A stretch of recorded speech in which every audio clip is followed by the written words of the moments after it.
it was, a traffic jam as we see on these pictures here.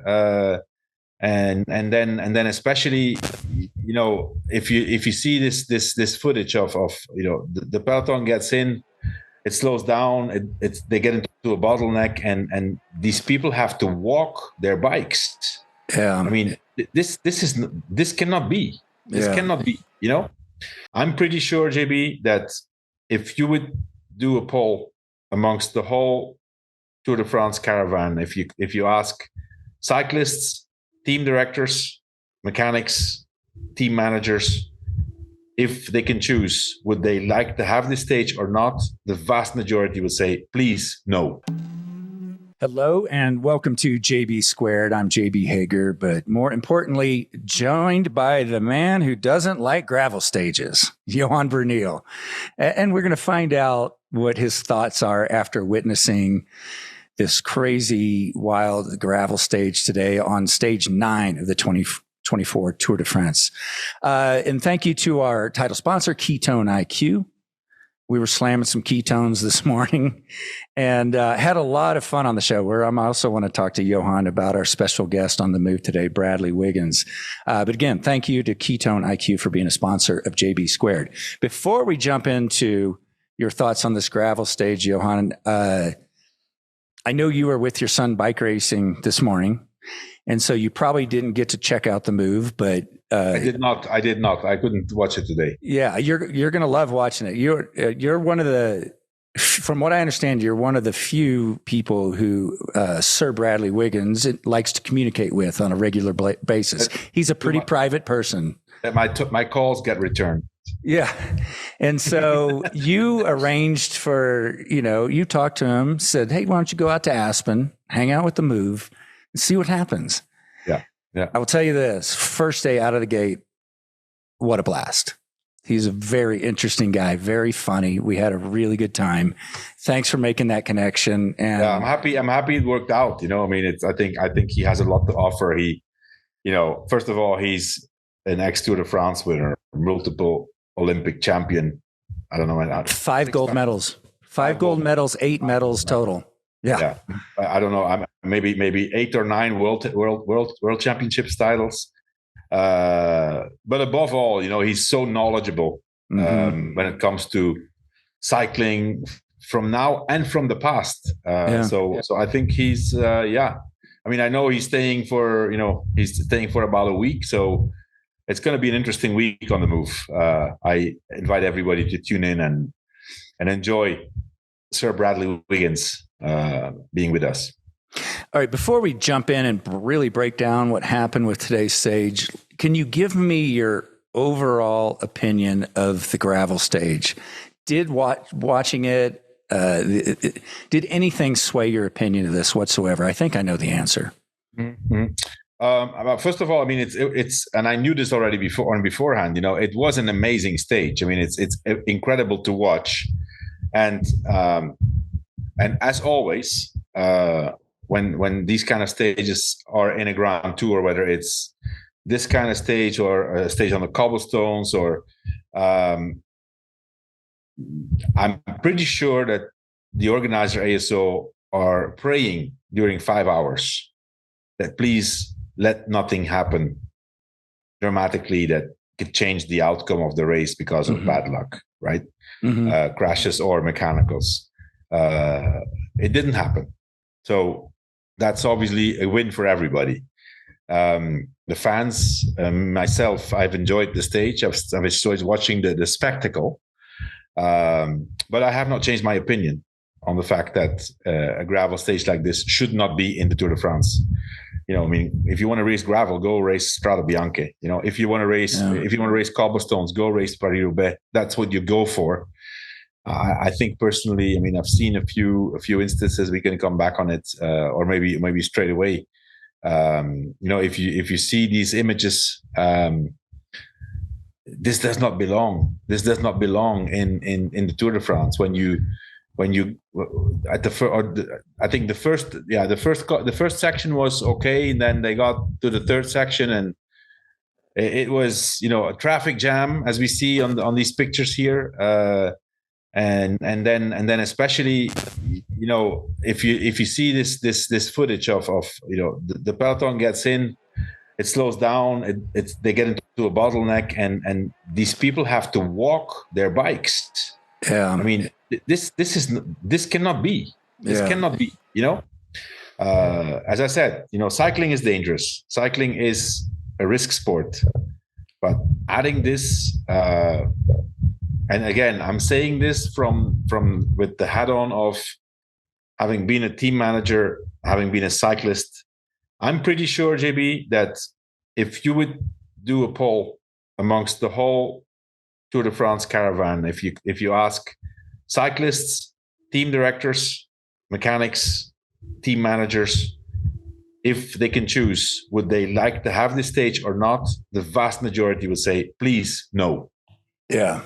But it's something that they have to do because, the ASO is boss of their, they decide on the course, and ultimately it's been an amazing race. Nothing happened in between the GC, but I can tell you, these are stages that it drains the whole team, because logistically this is a nightmare. You have to make sure that you have all the sections covered with extra staff people, extra wheels, the cars. We've seen it today, JB. Jonas Vingegaard, we didn't see exactly when it happened. All of a sudden we saw Jan Tratnik asking for mechanical support, and he had the bike of Jonas Vingegaard, and Jonas was, for the rest of the stage, maybe 100K or even more, on the bike of Jan Tratnik. This alone is already something that you would say, okay, this is a stress factor, because Jonas, he was not on his bike. He was not even on his spare bike. He was on the bike of someone else. Yeah, Johan, you even called this on yesterday's show. You described that exact scenario. You said Jan Tratnik should follow and stay with Jonas the entire day in case he needs the bike. You absolutely called that. I think actually that was his job today. They didn't expect anything else than this from Jan Tratnik. And if you look at all the teammates, it's actually the only guy that could have given his bike to Jonas. If he would have gotten another bike, let's say, if Tratnik wouldn't have been there, and let's say Wilco Kelderman, who's he's not Laporte, he's not Van Aert, he's not Matteo, not a stall, but a little bit in between. He could eventually have gone, but then the car would have had to come, and that would have been a disaster. So luckily Tratnik was there, and luckily Jonas could go on. And credit. That even shows how good Jonas Vingegaard is, because for him to be on the bike of someone else, right on those gravel sections, Pogacar drilling it, really trying to drop him, and he did not move an inch. Yeah, and I'd love your thoughts on that. As I was watching, I know they're very close in size. It looked like Jonas just couldn't get full power the way his normal pedal stroke. It was close enough, and then also Matteo Jorgensen pointed out, it's like that Jonas is so lightweight, his back wheel was just spinning, like a whole different dynamic on this surface. On those roads, obviously, if you're a little bit heavier, you have more traction for sure. For sure. No matter what they do, they probably did. I saw they had really wide tires, probably 32 or 34, even some. I think I know a few teams who rode with 30 millimeter tires, but pretty sure that some of them did 32 also. And but if you're light like Jonas, then you bounce around. So this today for him, I have to say, it's a big win. It's a big win not to have lost any time, and not even have been in a situation to lose time. And also credit to his team. They were amazing. Visma was, UAE also, they were really good. But Visma in the defense, they were incredible. Hats off to them. They were super organized around him. At one point, we saw when Pogacar really attacked full gas. Matteo was with him, and then he dropped back and brought Jonas back to the wheel of Tadej. That was impressive. Because maybe if people haven't seen it, Matteo went with a Pogacar attack. That in itself is amazing. In gravel too. And I think Jonas would have gotten back on his own, but Matteo's like, no, let's save his energy, pull him back, and then they just sat on, which was great. Mm-hmm. Yeah, I mean, there was 2 races going on. We can talk a little bit later about the breakaway and the stage winner. Let's not forget that. But obviously we're all interested in what's going to happen between the favorites. Sure. At some point, we saw the situation where even Remco attacked, and then Tadej went after him with Vingegaard in the wheel. They got the 3 together, and then all of a sudden they say, "Okay, now what?" Right? what? No, that was a stalemate. And then they get back to the peloton, and let's say the race for the victory went on, for the stage victory went on without them. But obviously, I think today Pogacar had to try. He knows how to ride the gravel. He's very, very aggressive on it. But Jonas has responded amazingly well. Yeah, I was incredibly impressed by it, and Remco just getting out there and attacking this. Yeah. I don't know. Well, you probably have a better idea when they get into the last 4 stages or so, but is our podium set? Do you think? Remco looks good, man. I have to say, he looks good and he looks confident. I agree. Yeah. Because this would have been a stage that he would normally fear. He has bad memories from that stage in the Giro a few years ago where he lost time. And he doesn't have that much experience in these kind of races.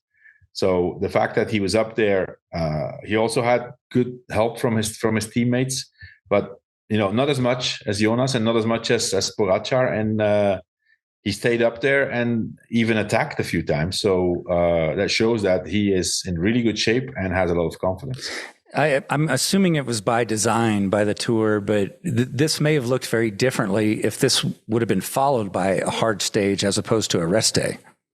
Because I think they were like, we talk about them burning matches, especially Pogacar was in the front a lot, it seems. Burning matches, as we always say. No. But a rest day, with a rest day, that changes that dynamic. Yeah, it does. I mean, if tomorrow would have been a mountain day or something, but then they would all also have raced differently, JB. They would have thought about, okay, let's just try to get through this without any damage and save ourselves for the mountains. Now, today was, okay, let's see what happens. Let's give it a few digs and see, if they all respond. Tomorrow we have a rest day anyway.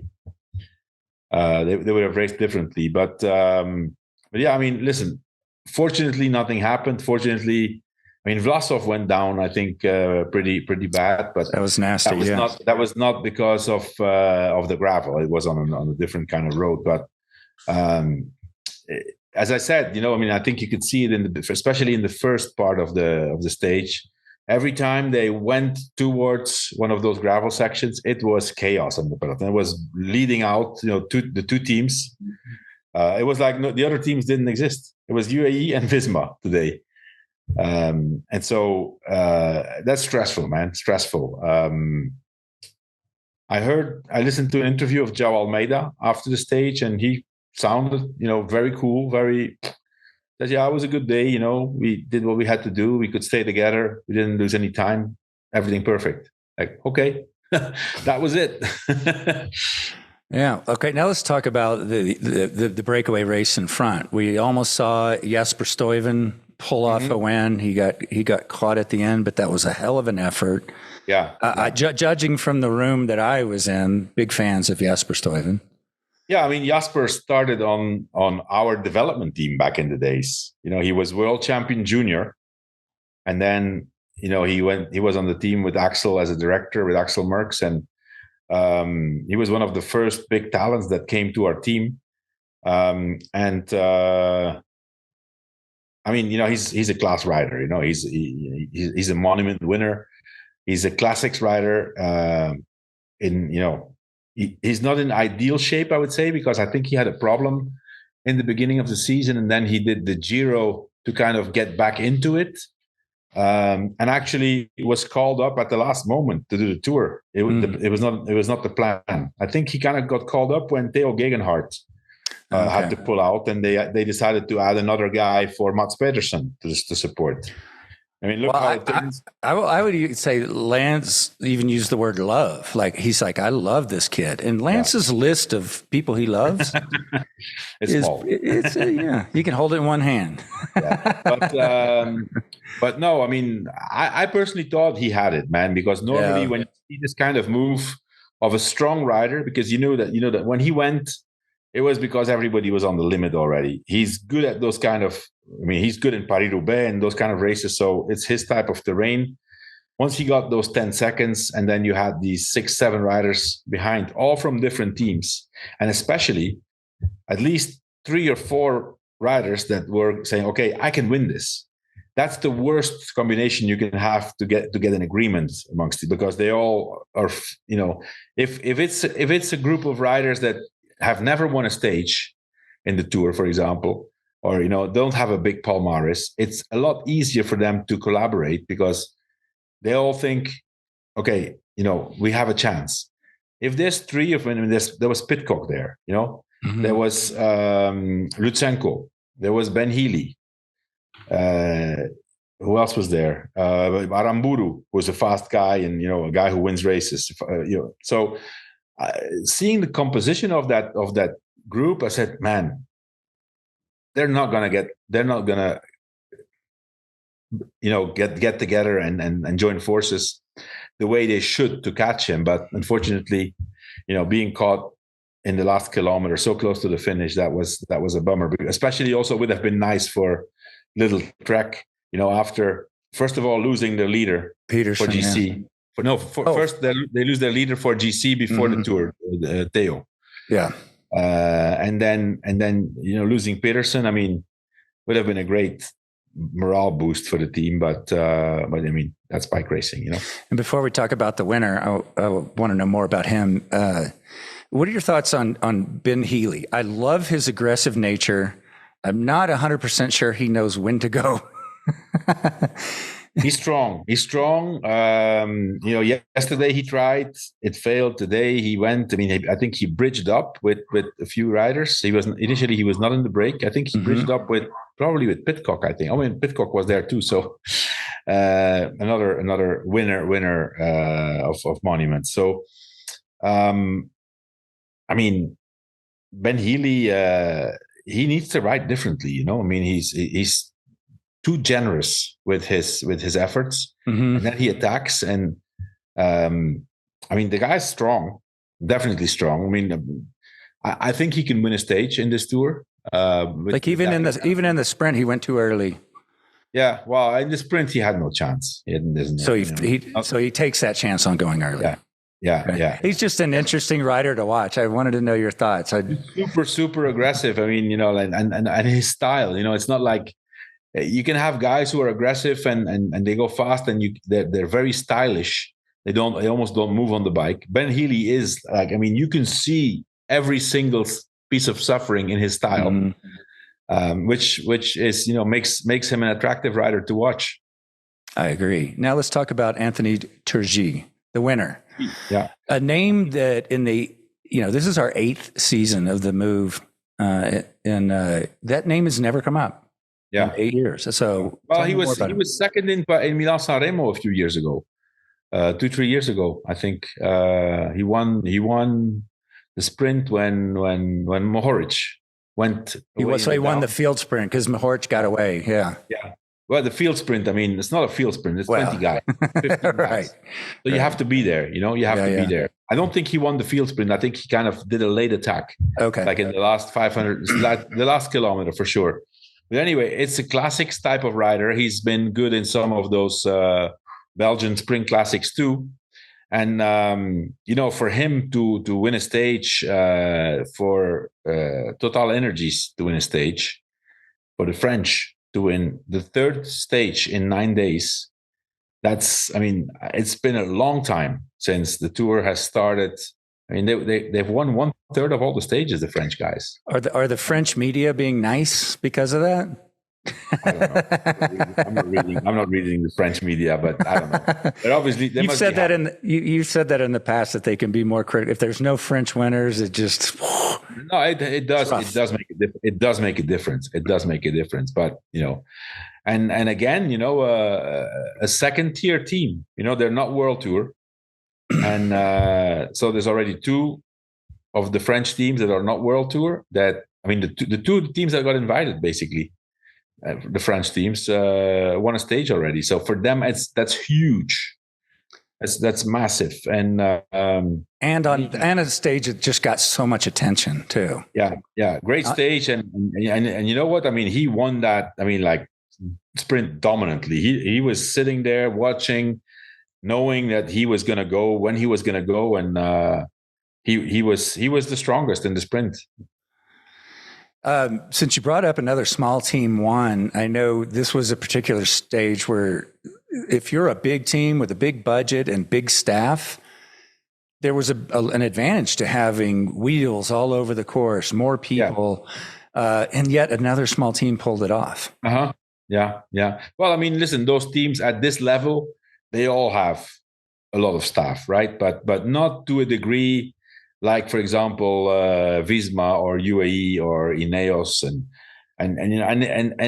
the thing is, JB, with these kind of stages, like I see this for Paris-Roubaix, I see this for Tour of Flanders, where there's the course is very complicated, and them beforehand that with the car you can't get where you have to be in the critical moments. And today was the same kind of stage. What you have a lot is people who are connected to the manager or the DS, who are actually not full-time part of the team, but they know it's people that they can trust, they can rely on. There's a lot of volunteers. All of these guys that are there with wheels, there's volunteers, fans of the team, who have a good relationship and with the team management, and they know they can count on them, right? Because it's if you would see the map in the morning of a stage, or the evening before, the map and the meeting with the logistical staff to go and cover everything, that's a whole thing on its own, completely separate from the race.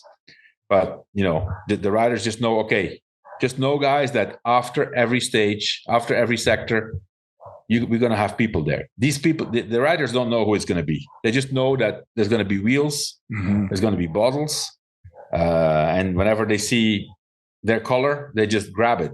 That's they don't even know a lot of times they don't even know the people, but they have a jersey and bottles and wheels.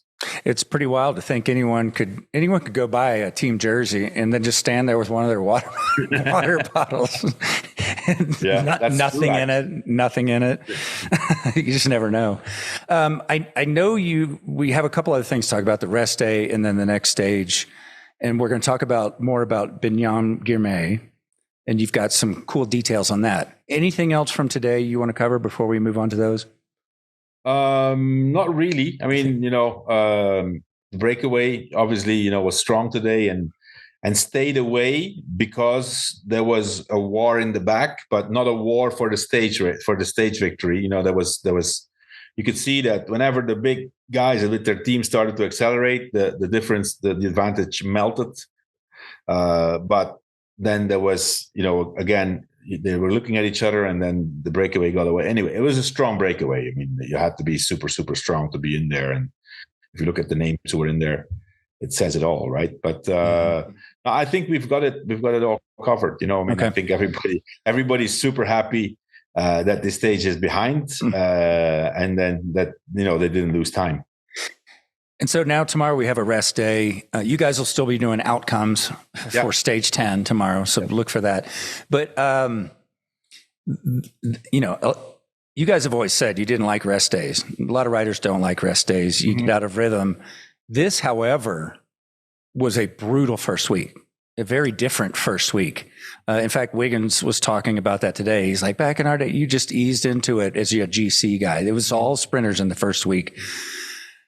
More of them are probably looking forward to a rest day than normal, don't you think? I think so. Yeah. I think the rest day will be. There's not it has changed so much, JB. I mean, they go so fast all the time that, rest days are necessary. It's necessary. It's not like, okay, I don't want a rest day because it breaks my rhythm. No, you need it. You to need physically survive this. Yeah. And then, I think it's also smart from the Tour de France to the day after the rest day to put a flat stage, an easier stage that everybody can get back into the rhythm for the more difficult days later on. So it's, when it's a flat stage the day after, so it's not a problem. The rest day is going to be more than welcome for everybody. And of course, when we come back on Tuesday, a lot of cameras and a lot of eyeballs will be on Mark Cavendish again. Mm-hmm. Maybe we get to see that. I mean, it's just the story we'll see. Listen, whatever he does, it's a bonus. He got a stage win. In his mind, for sure, he thinks he can win another one. There's no doubt about that. I mean, otherwise he would have gone home already. But the other stuff to see for the sprint stage, from what we've witnessed in the first week, your boy Deli is going to be right there, likely. Deli,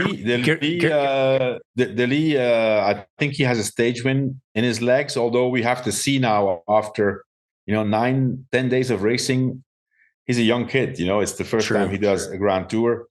We'll see. I think his ideal opportunity for the stage win was yesterday. I don't think he's going to get a better chance than this one in terms of the parcours and the way the finish line was slightly uphill. Okay. That was ideal terrain for Arnaud Deli. Unfortunately, he didn't get the freedom. I mean, he had no space. But listen, if he doesn't win a stage, he's going to win a stage at some point. Sure. I would love your thoughts on this, because it seems like Philipsen, frustrated, fast, and wants a win. He is. Yeah. So tomorrow I will have eyeballs on him, and then also give me your thoughts on Van der Poel as his lead out, because I don't know if Van der Poel's 100%. I think something's off with Alpecin. They're not as dominant as they have been last year. Sometimes it just happens, JB. You do everything the same. You do the same preparation. You think you're ready. The numbers are exactly the same. You're super strong. And then for some reason, that little last percentage is not there, and things don't work out. And then on the other hand, somebody like a sprinter starts to win, and everything works out for him and with his team. I think Van der Poel is good, but it's not the great Van der Poel for the moment that we have seen in the classics. Otherwise, today's stage, well, this was a Van der Poel stage. He would have normally ridden away on one of those sectors and come in by himself or with a little group and win it in a sprint. So let's remind people, because you reminded me earlier, what an amazing spring Van der Poel had. Yeah, I mean, before the Tour de France, he did 8 one-day races, not a single stage race. So his first race was Milan-San Remo. He helped Jasper Philipsen win that race. And then he won Tour of Flanders, of course. He won Paris-Roubaix. And the week later he got he skipped Amstel Gold Race. Yeah, he skipped them, and then he did Liège-Bastogne-Liège, and he finished third. He finished on the podium of Liège-Bastogne-Liège. So he had quite the spring, And I mean, then he didn't race anymore since then till the first day of the Tour. So he did train, of course, a lot. But the big, strong, powerful Van der Poel for the moment is not. I mean, he's let's say he's 95, 96%. People say that he's completely focusing on the Olympic road race. It's an ideal course for him. And, the Tour de France is probably, if you ride the way Van der Poel rides, like picking out certain stages and then some other stages, just taking it easy, thinking about your next objective, it could be the best possible preparation for him for the Olympic road race. I saw an interview yesterday from him, and they said, if you can choose 2 Tour de France stages now or Olympic gold. Olympic gold. Really? Sure. Oh, because he's won. He's done a lot. He's been in yellow. He's won. Yeah. They're all checking boxes. Well, actually, JB, I mean, it seems weird, but for a rider like Van der Poel, he only has one stage in the Tour, just one. that famous stage on Mur de Bretagne where he won in honor of his grandfather, Raymond Poulidor, who had just passed away. A couple other sprinters that are hot right now, and Groenewegen, we can see, is riding well. That's something to watch. And Binyam Girmay is pretty hot and proves it doesn't have to be uphill for that guy to sprint. Binyam Girmay, again, today he was in the breakaway he was in the chasing group with Van der Poel, with some strong riders who at some point were trying to bridge across. And, I thought at some point they would get them. Once again, he wins the sprint only for 9th place, but he gets extra points where Philipsen doesn't score any points. So again, a bigger gap for the green jersey. And I did some digging, and checking where Girmay, because I remember, when before he turned pro, he was already on a really high level. And I found this picture here, JB, which is interesting.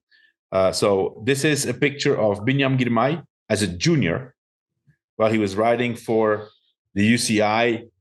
The UCI had a program which catered for talented cyclists from non-traditional cycling countries, Africans, Asians, and so they were in a program. They were at the headquarters of the UCI in Aigle, and they went to several international races. So Binyam Girmay was on that program as a junior, and he is one of the only. I would want to say the only one, but I think there's probably one other rider, but anyway, 1 out of 2 or 3 who beat the unbeatable Remco Evenepoel. If you look at this picture, so Girmay is in the UCI jersey, and Remco Evenepoel is European champion juniors, and Remco was winning every single race he did. Girmay beat him. So first of all, he had to be there. It was a 2-man breakaway. To be there with Remco was, and then of course in the sprint he beat him. Then. If you look at this footage here this is a little clip from the World Championships in Belgium under 23 in 2020.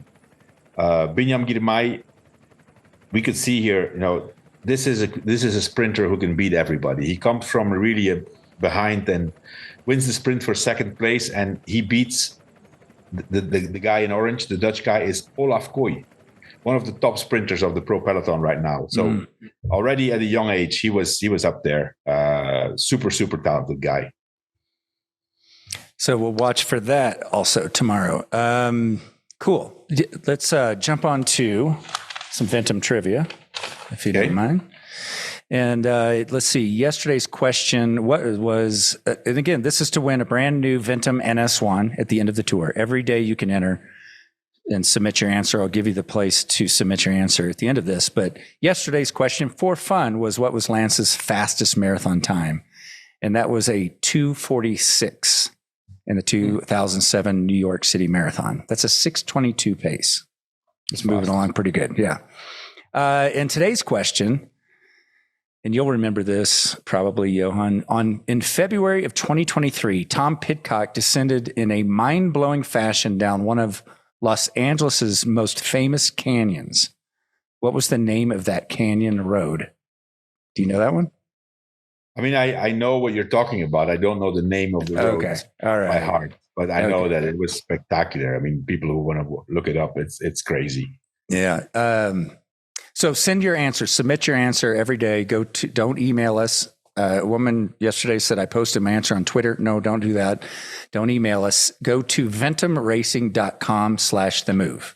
You can submit it, and you can do it every day. Okay. Good luck. Hopefully you'll be the one picking up that brand new bike.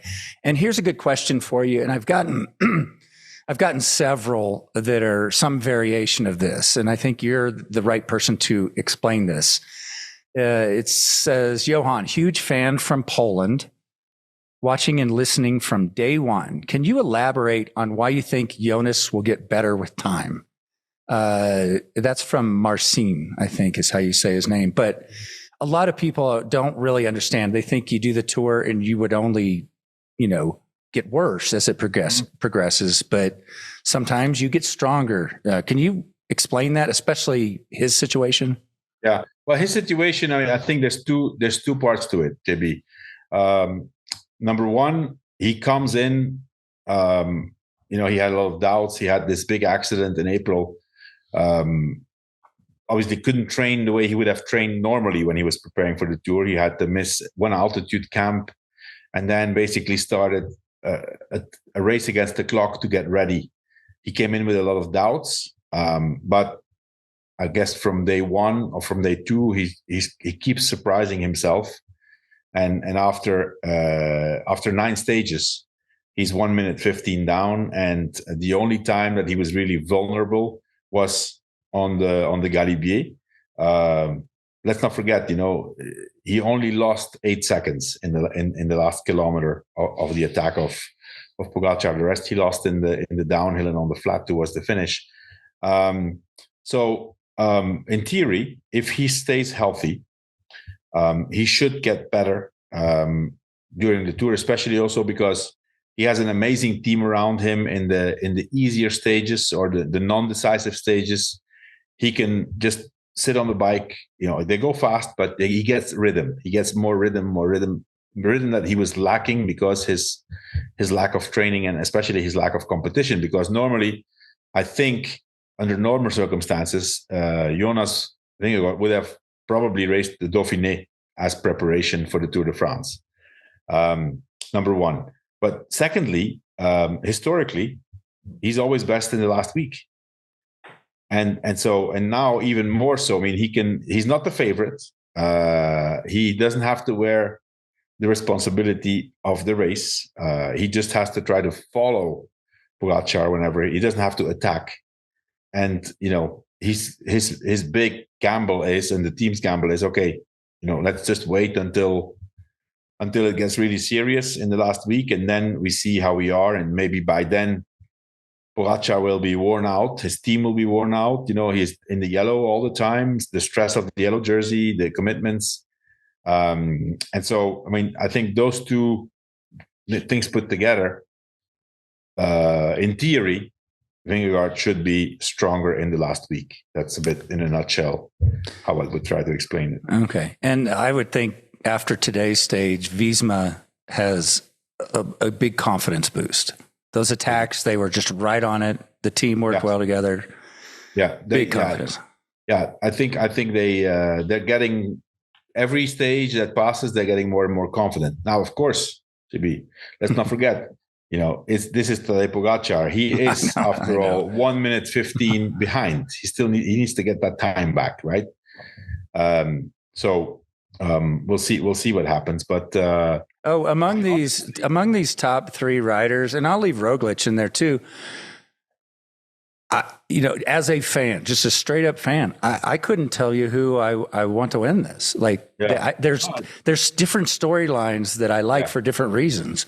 I hope they can stay like this now. I mean, I guess until stage 14, it'll probably stay like this. At least those 4 guys will remain at this difference. So it's great. It's great. I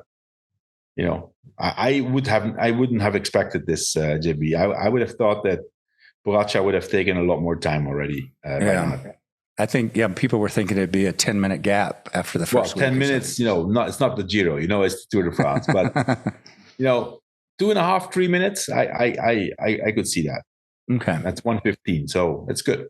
That's good. All right. Thank you, everyone, for tuning in. We know there's a lot of places to get your Tour de France breakdown. I'm a little biased. I think this is a really good one. And you guys obviously like it. I appreciate you tuning in. And thanks for your time and expertise. Johan, if you have a question specifically for him, send it in, themove@wedo.team. All right. And then we'll talk tomorrow. We'll talk Tuesday. Tuesday, yeah. Tomorrow. But outcomes tomorrow with you and Spencer predicting Tuesday's outcome. Tomorrow we need to take advantage for the rest day to do a longer bike ride, JB. Yes, I would enjoy that. I'm definitely doing that. Yeah, the weather's great out here. I'll do that, and you can do the same. All right, we'll see you on Tuesday. Great, thanks.